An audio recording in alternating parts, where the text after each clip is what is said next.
బోల్డ్ దొరికినాయి ఫ్రెండ్స్. అల్లం ముక్కలు కోస్తుంది.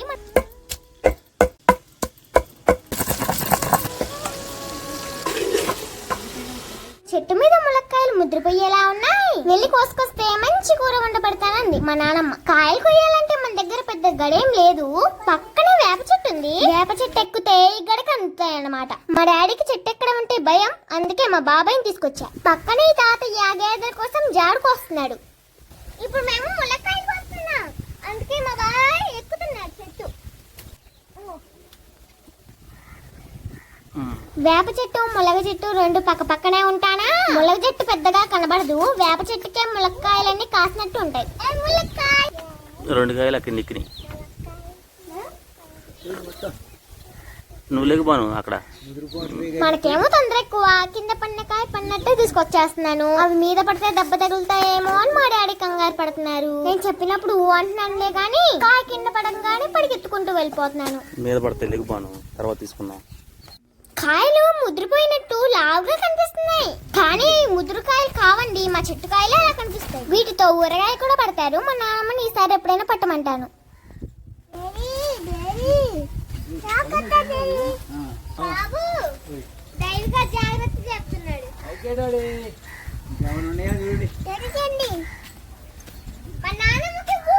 అందిన వరకు కొన్ని కాయలు కోసేసా. ఈ తాతయ్యని కూడా ఒక 3 కాయలు ఇచ్చేసాం అన్నమాట వండుకోమని. ఇరిగిపోయినాయి కొన్ని.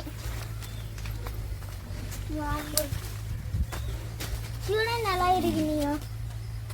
అంత హైట్ నుంచి కింద పడేసరికి ఇరిగిపోయింది. అరే తీరా కొన్ని ముళ్ళు గుచ్చుకుంటాయి. పట్టుకో. సరే బోల్డ్ దొరికినాయి ఫ్రెండ్స్. ఇప్పుడు ఇవన్నీ మా నాన్నమ్మకి ఇస్తాం.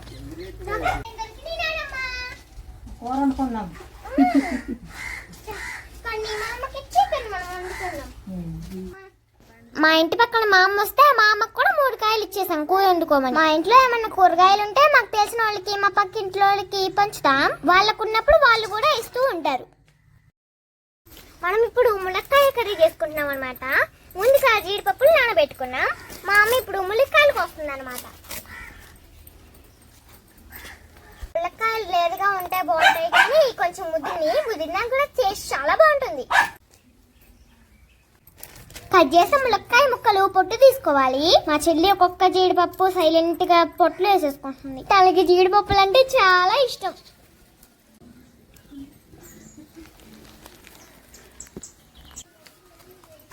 మా నాన్నమ్మ కట్లపోయి రెడీ చేసేసింది. మా అమ్మ ములక్కాయ ముక్కలు పొట్టు తీయడం అయిపోయిన తర్వాత ఉల్లిపాయలు టమాటాలు కోస్తుంది. నాకు మా చెల్లికి టమాటాలు అంటే చాలా ఇష్టం. మా అమ్మ ఎప్పుడు టమాటాలు కోసిద్దబ్బా అని చూస్తున్నా కోసేసింది. ఇద్దరు ఒకటి అల్లం ముక్కలు లాక్కొని తినేస్తున్నా. ఇప్పుడు అల్లం ముక్కలు కోస్తుంది. మనం వండే కూరకి అల్లం వెల్లుల్లి పేస్ట్ కూడా కావాలి. నానమ్మ మూకిట్లో నూనెసి ములక్కాయ ముక్కలు వేసి వేయించుతుంది. ములక్కాయ కూర ఒక్కొక్కళ్ళు ఒక్కొక్క రకంగా చేస్తారు కదా. ఇప్పుడు మనం చేసే కూరకి ఇలా వేయించుతూనే రుచిగా ఉంటాయంట. ఈ కాయలు కొంచెం పెద్దగా ఉన్నాయి కదా, ఉడకాలంటే కొంచెం టైం పట్టింది. అందుకే ముందుగా నూనెలో వేయించితే త్వరగా మగ్గుతాయి.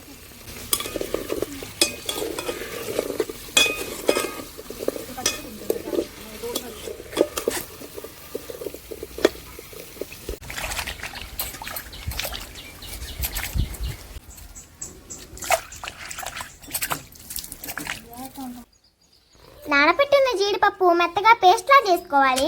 మిక్సీలో వేస్తే ఇంకా మెత్తగా అవుతుందిలే కానీ రోట్లో దంచిన రుచి వేరు, మిక్సీలో వేసిన రుచి వేరు. జీడిపప్పు పేస్ట్ అయిన తర్వాత అల్లం వెల్లుల్లి పేస్ట్ కూడా తీసేసుకుంటున్నాం.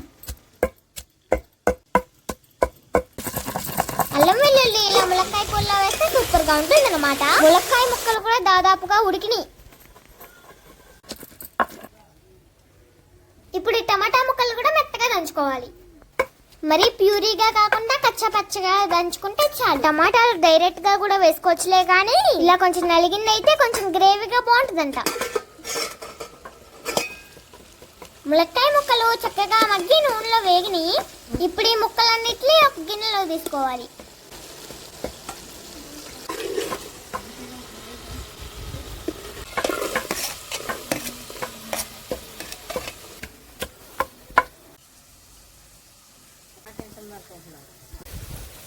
ఇప్పుడు ఉల్లిపాయ పచ్చిమిరపకాయ ముక్కలు చక్కగా వేయించుకొని అందులో అల్లం వెల్లుల్లి పేస్ట్ కూడా వేసుకొని వేయించుకోవాలి.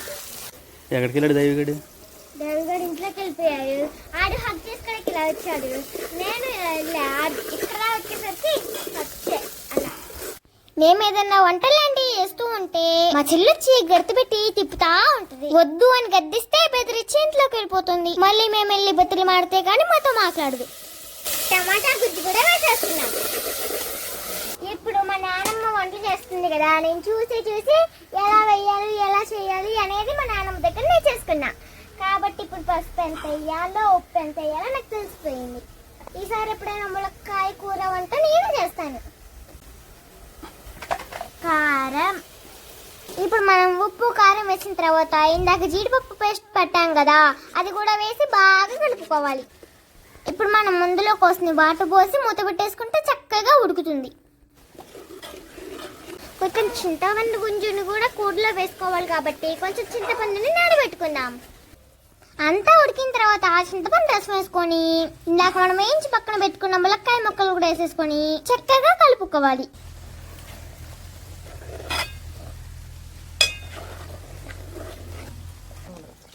చూసారా, మంచి గుమ్మగుమ్మలాడుతూ వాసన వస్తుంది. ఇందులోనే కొంచెం ధనియాల పొడి వేసేసుకోవాలి. అలాగే కరివేపాకు కూడా వేసుకోవాలి. కొత్తిమీర ఉన్నప్పుడు కొత్తిమీర కూడా వేసుకుంటే ఇంకా బాగుంటుంది. ప్రస్తుతానికి మా దగ్గర కొత్తిమీర లేదనమాట.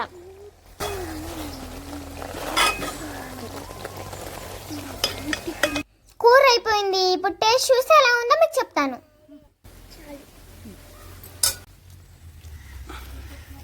అబ్బా, చాలా బాగుంది. మా చెల్లికి కోపం తగ్గినట్టుంది. మళ్ళీ మా దగ్గరకు వచ్చేసింది. మా నాన్నమ్మ వంటలు నాకు చాలా ఇష్టం. మా నాన్నమ్మ ఇక్కడ నుంచి వంటలు చేసిద్ది కదా, అప్పుడు ఒక్కొక్క వీడియో తీసి నేను పెడుతూ ఉంటాను. సరేనా? చల్లగా ఈ చెట్టు కింద ఫోన్ చేస్తే ఎంత బాగుంటుందో. మా వీడియోలు కనుక మీకు నచ్చితే సబ్స్క్రైబ్ చేసుకుంటారు కదా, సరేనా?